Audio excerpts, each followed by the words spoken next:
सब चीज मालूम है, लेकिन इसमें बहुत सारा चीज है जो तुमको नहीं मालूम है, तो वो सब पे मेन फोकस करना है। तो थोड़ा सा तेजी में अपना बगल में लिख लीजिए। वेक्टर क्या होता है? कोई भी क्वांटिटी जिसमें मैग्नीट्यूड डायरेक्शन होता है और ट्रायंगल लॉ ऑफ एडिशन को फॉलो करता है, उसको क्या बोलते हैं? वेक्टर बोलते हैं। तो तेजी में लिख दीजिए, ठीक है। एनी फिजिकल क्वांटिटी, कॉपी में लिख लेना। Any physical quantity having magnitude and direction, magnitude and direction, ठीक है, and also follow triangle law of addition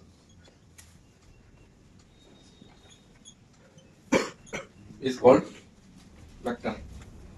इसको वेक्टर बोलते हैं जिसमें कि मैग्नीट्यूड डायरेक्शन दोनों हो और ट्रायंगल लॉ ऑफ एडिशन को। ट्रायंगल लॉ ऑफ एडिशन अगर नहीं जानते हैं तो बताएंगे क्या होता है ट्रायंगल लॉ ऑफ एडिशन। जानते हैं तो कोई बात नहीं है, थोड़ा सा जानते होंगे, ठीक है। स्केलर क्या, वेक्टर का एग्जांपल वगैरह तो जानते ही हो, वेलोसिटी है, एक्सेलरेशन है, ये सब क्या है? वेक्टर है। इसी प्रकार से स्केलर है। स्केलर मतलब क्या होता है कि जिसमें ओनली मैग्नीट्यूड हो, हैविंग ओनली मैग्नीट्यूड, ठीक है। ये सब लिख रहे हैं, बस आता है लिख लीजिए, थोड़ा सा कोई दिक्कत नहीं। जिसमें केवल मैग्नीट्यूड हो उसको हम स्केलर बोलते हैं। स्केलर मतलब जैसे स्पीड हो गया, डिस्टेंस हो गया, ये सब क्या है? स्केलर है, ठीक है। करंट क्या है? स्केलर है, ठीक है। कैसे स्केलर है? कोई आदमी बोलता है कि करंट जो है डायरेक्शन में ही मूव करता है, तो तार का डायरेक्शन है, एडिशन रूल को फॉलो नहीं करता है। ऐसे भी ये जो करंट मान लो इसमें जा रहा है, तो करंट का डायरेक्शन है कि वायर का है? उसी में घूमता है, ठीक है। तो ऐसे भी सोच सकते हैं। तो करंट स्केलर है। एरिया के बारे में पहले बात किए हुए हैं बचपन में, वेक्टर है, ठीक है। अब वेक्टर को कैसे लिखते हैं? जैसे मान लो ये वेक्टर है, तो इसमें ये हो गया मैग्नीट्यूड और ये जो एरो लगा हुआ है क्या हो गया? ये हो गया डायरेक्शन। मान लो ये ए है पॉइंट और ये बी पॉइंट है, तो ये ए बी वेक्टर है, तो इसको लिखेंगे ए बी वेक्टर, ठीक। इसको बोलते हैं इनिशियल पॉइंट, वेक्टर का इनिशियल पॉइंट। और इसको क्या बोलते हैं? Terminal point, terminal point. Head tail भी बोलते हैं। हेड किसको बोलते हैं? ऊपर वाले। एरो जहां पे लगा हुआ है उसको क्या बोलते हैं? हेड। इसको क्या बोलते हैं? टेल। तो वेक्टर का टेल और वेक्टर का head, initial point, terminal point है। जैसे कोई ए बी वेक्टर है, वेक्टर है तो उसमें मैग्नीट्यूड भी है और डायरेक्शन भी है। इसको लिखने का तरीका होता है यह A B vector. A B vector equal to उसका मैग्नीट्यूड, ए बी का मैग्नीट्यूड इनटू उसका डायरेक्शन, ठीक है। तो कोई भी वेक्टर हो उसमें मैग्नीट्यूड के बगल में डायरेक्शन लिखा रहता है। जैसे ये ए बी वेक्टर है, तो ए बी वेक्टर को लिखते हैं ए बी का मैग्नीट्यूड। तो मैग्नीट्यूड को मॉड से नोट करते हैं। ये देखो, A B vector is equal to A B का मैग्नीट्यूड इनटू ए बी का डायरेक्शन। ए बी का डायरेक्शन हम ऐसे लिखते हैं क्या? ये vector is equal to magnitude of vector into direction of vector. तो यहां से हम बाद में यूनिट वेक्टर पे भी चले जाते हैं। जैसे ए बी कैप अगर निकालेंगे, देखो बहुत सारा चीज है जो इसमें नहीं आता है हम लोगों को, तो आज तो डिस्टर्ब भी होगा, कोई दिक्कत नहीं, आज कम ही होगा, लेकिन आएगा जब तो तुमको मजा आ जाएगा। तो A B cap is equal to A B vector divided by magnitude of, ठीक। इसी को बाद में हम यूनिट वेक्टर बोलेंगे। ये यूनिट वेक्टर है या फिर डायरेक्शन ऑफ ए बी। ये जो लिखा हुआ है ये क्या है? ये है डायरेक्शन। किसका डायरेक्शन है? ए बी वेक्टर का। या फिर इसको बाद में हम यूनिट वेक्टर जब अभी बताएंगे तो unit vector along A B है, ठीक है। तो ये हो गया वेक्टर लिखने का तरीका, ठीक। अब वेक्टर में जैसे बचपन में पढ़े होंगे मैग्नीट्यूड कैसे निकालते हैं। तो अगर कोई भी वेक्टर है, मान लो ये वेक्टर इज इक्वल टू मान लो 2i + 3j है, ठीक। तो ये i का मतलब क्या हो गया? x डायरेक्शन में ये 2 यूनिट चला, और j कैप लगा हुआ है तो मतलब y डायरेक्शन में कितना चला? 3। तो इसका मैग्नीट्यूड जो तुम डायरेक्ट पढ़े हुए हो बचपन में, क्या पढ़े हो? Square root of 2² + 3²। अगर k कैप वाला भी रहता तो उसका स्क्वायर भी करके जोड़ देते। तो ये है मैग्नीट्यूड। वेक्टर का मैग्नीट्यूड अगर निकालना हो तो जितने कंपोनेंट है सबको स्क्वायर करके जोड़ के अंडर रूट, उसको हम मैग्नीट्यूड बोलते हैं, ठीक है। ये मैग्नीट्यूड हो गया। इसके बाद वेक्टर का कंपोनेंट होता है, ठीक है। वेक्टर का line of support, line of support ये क्या होता है?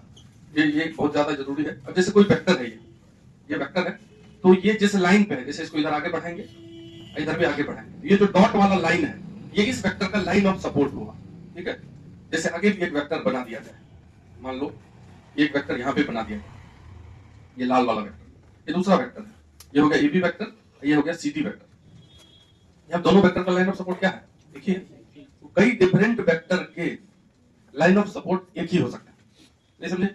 कई डिफरेंट वेक्टर के लाइन ऑफ सपोर्ट एक ही हो सकते हैं, और इस बात से आगे क्वेश्चन रहेगा, ठीक है। ये लाइन ऑफ सपोर्ट को लिख लीजिए, मतलब 1 मिनट में सब छाप लो, बस कुछ नहीं है,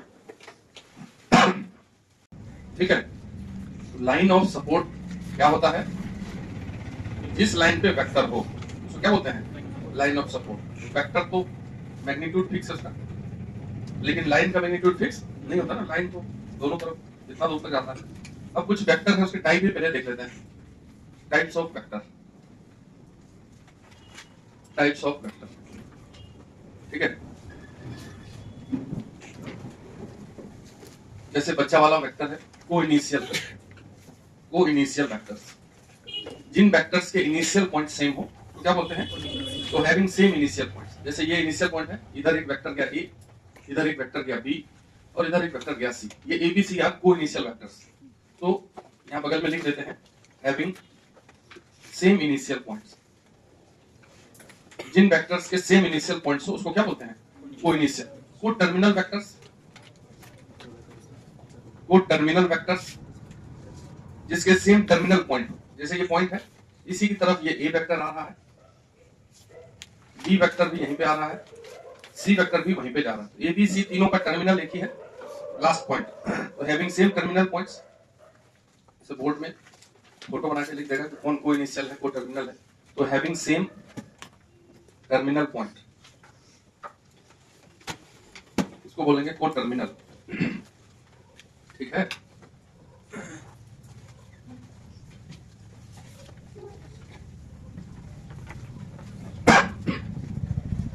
फ्री वेक्टर्स,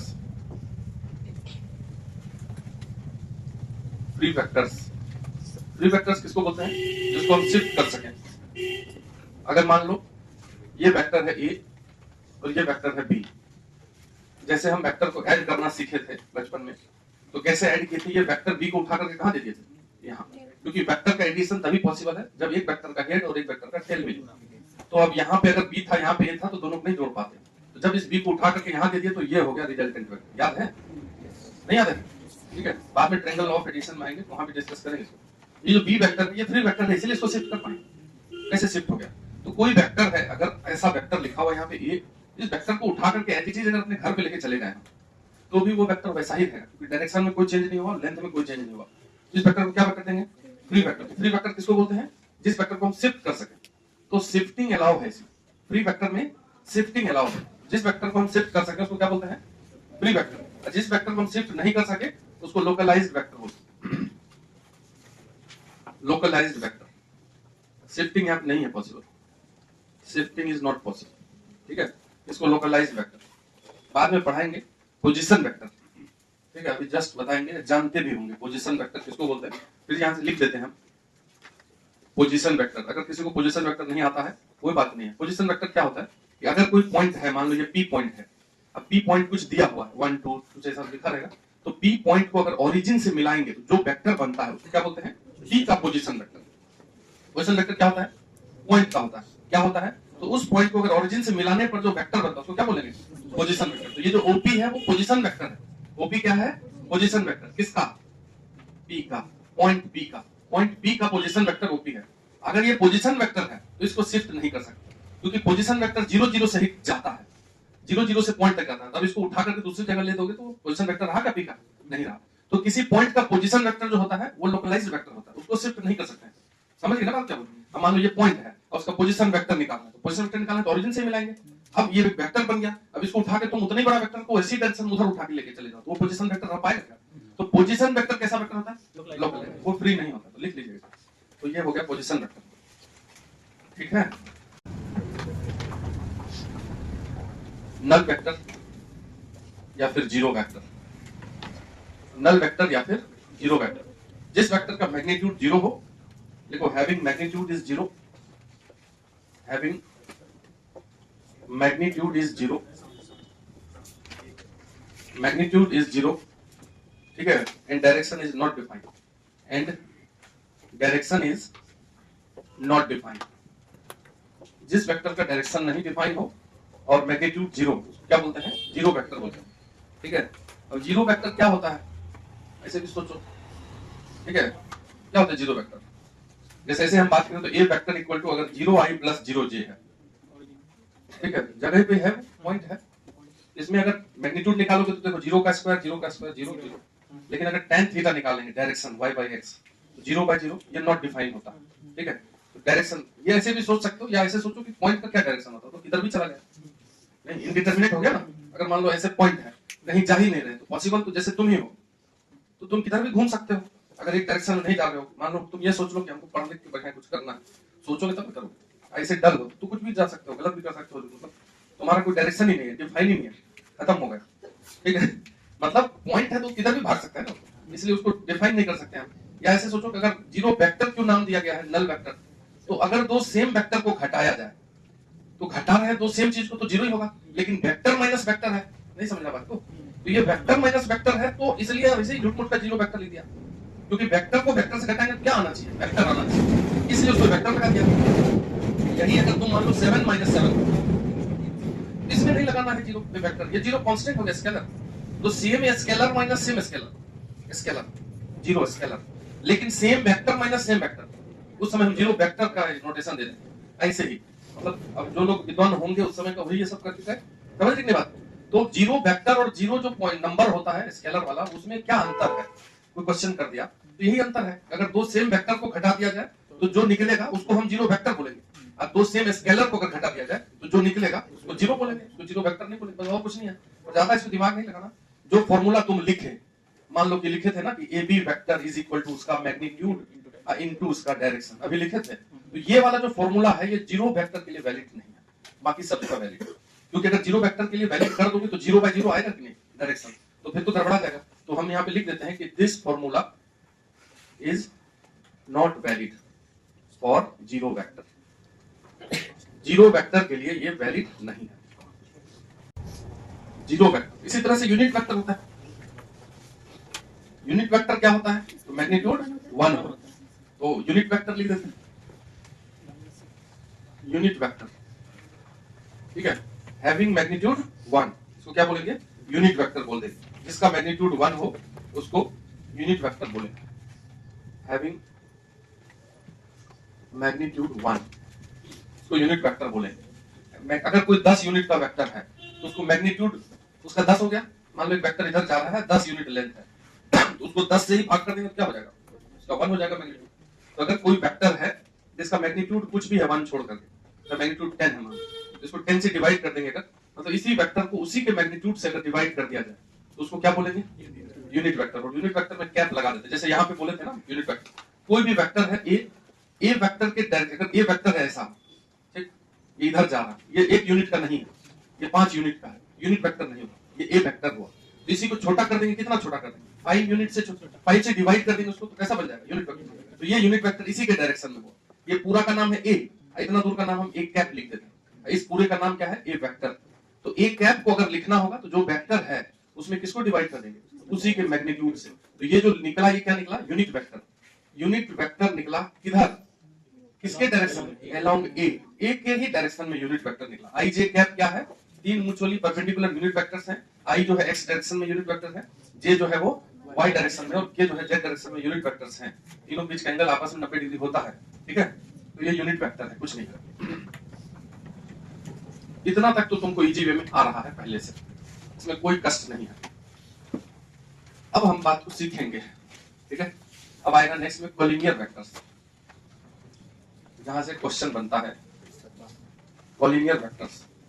तो कोलिनियर पॉइंट्स के बारे में अगर बात समझते हैं तो समझ के रखो कि कोलिनियर पॉइंट्स में अगर 2 पॉइंट्स है तो उसको बोलते हैं कि ऑलवेज कोलिनियर, और 3 पॉइंट्स हो तो पता नहीं, कोलिनियर हो भी सकता है नहीं भी हो सकता है। अब यहाँ कोलिनियर वेक्टर पढ़ना है, तो कोलिनियर वेक्टर क्या होता है, अगर कोई ढेर सारा वेक्टर हो जिसके लाइन ऑफ सपोर्ट अगर एक ही पैरेलल हो, जैसे मान लो ये वेक्टर है और ये वेक्टर है, दोनों अलग अलग है, लेकिन इसका लाइन ऑफ सपोर्ट ऊपर वाले का लाइन ऑफ सपोर्ट और नीचे वाले का लाइन ऑफ सपोर्ट, ये दोनों पैरेलल है कि नहीं। और भी अगर एक वेक्टर लिख दें इसमें, मान लो ऐसा है, तो इसका भी लाइन ऑफ सपोर्ट ये लाल वाला सब, तो vectors having parallel line of support उसको क्या बोलते हैं, कोलिनियर वेक्टर। जिन वेक्टर्स के लाइन ऑफ सपोर्ट पैरेलल हो उसको क्या बोलेंगे, कोलिनियर वेक्टर। ये लिख लीजिए, वेक्टर्स आर, देखो said to be collinear, vectors are said to be collinear, vectors are said to be collinear if their line of support are parallel, if their line of support are parallel, अगर line of support parallel हो तब हम उन vectors को बोलते हैं कि collinear है। तो लाइन ऑफ सपोर्ट पैरेलल है, ये तीनों वेक्टर का दिख रहा है कि लाइन ऑफ सपोर्ट क्या है, पैरेलल है। तो अगर हम ऐसा फोटो बना दे, अगर मान लो कि ऐसा हो एक वेक्टर ऐसा हो, ये देखिए, ठीक है, तो क्या ये भी कॉलिनियर है? सत्यम, ये दोनों भी कॉलिनियर है क्या? जल्दी बोलो ना, कैसे? एक ही है लाइन ऑफ सपोर्ट, तब क्या? सही सही बोलो ना बात, एक ही लाइन ऑफ सपोर्ट है, नहीं पैरेलल लाइन ऑफ सपोर्ट। मतलब ये इसका लाइन ऑफ सपोर्ट और ये वाला इसका लाइन ऑफ सपोर्ट, इसमें भी पैरेलल है। तो ये जो तीनों यहाँ पे बनाए थे, ये तीनों भी कॉलिनियर है और ये दोनों भी आपस में कॉलिनियर है। तो उल्टा पुल्टा अगर डायरेक्शन हो तब भी कॉलिनियर, सेम डायरेक्शन हो तब भी कॉलिनियर। ये ध्यान देने वाला बात है, ठीक है। अगर वेक्टर इधर जा रहा है फिर उसी के पैरेलल में इधर जा रहा है तो भी, और अगर जस्ट रिवर्स डायरेक्शन हो जाए 180 डिग्री पे, तब भी वो कॉलिनियर वेक्टर होते हैं। ये दोनों पेयर भी कॉलिनियर है क्योंकि लाइन ऑफ सपोर्ट तो पैरेलल है, और ये तीनों वेक्टर भी कॉलिनियर है क्योंकि लाइन ऑफ सपोर्ट पैरेलल। ये ध्यान देने वाली बात नोट कर, ठीक है। जैसे कोई वेक्टर है, मान लेते हैं कि ये वेक्टर है जो कि आई कैप है, मान लो, ठीक है। इसमें 2 से मल्टीप्लाई करोगे तो क्या हो जाएगा? 2i कैप, डबल हो जाएगा। फिर 3 से मल्टीप्लाई कर देते हैं, बढ़ जाएगा। तो क्या ये तीनों कॉलिनियर दिख रहा है? बिल्कुल दिख रहा है, ठीक है। अगर -2 से मल्टीप्लाई करते तो ये 3 वाला, ये दोनों कॉलिनियर है। फिर से इधर बनाते हैं, ये आई कैप है, अगर इसमें -2 इंटू कर दिया जाए तो घूम जाएगा उल्टा ही, लेकिन ये माइनस लगा दिया इसलिए उल्टा घूम गया। तो ये दोनों भी कॉलिनियर है, ये दोनों भी कॉलिनियर है। तो अगर कोई वेक्टर में स्केलर इंटू कर दिया जाता है तो बस मैग्नीट्यूड बढ़ जाता है, नहीं समझे? अगर कोई आई वेक्टर था उसमें 2 से मल्टीप्लाई कर दिया जाए तो 2 तो स्केलर है तो लंबाई बढ़ गया, और अगर माइनस वाला कांस्टेंट इंटू कर दिया जाए तो भी लंबाई बढ़ जाएगा, लेकिन माइनस के कारण उसका सेंस पलट जाएगा, जिधर जा रहा था उसका विपरीत चलेगा, ठीक है। तो कहने का अर्थ यह है कि अगर ये दोनों कॉलिनियर है आपस में, इसका मतलब दोनों में क्या रिश्ता है? अगर मान लो इसका नाम ए वेक्टर है, इसका नाम बी वेक्टर है, तो इस दोनों में क्या रिश्ता दिख रहा है? तो B vector is equal to 2 into A vector, नहीं दिख रहा? और इस दोनों में क्या रिश्ता दिख रहा है? अगर इसका नाम सी वेक्टर है, इसका नाम डी वेक्टर है, तो इस दोनों में क्या रिश्ता दिख रहा है? D vector is equal to -2 into C vector. तो अगर दो वेक्टर कॉलिनियर होता है तो उन दोनों में क्या रिश्ता होता है?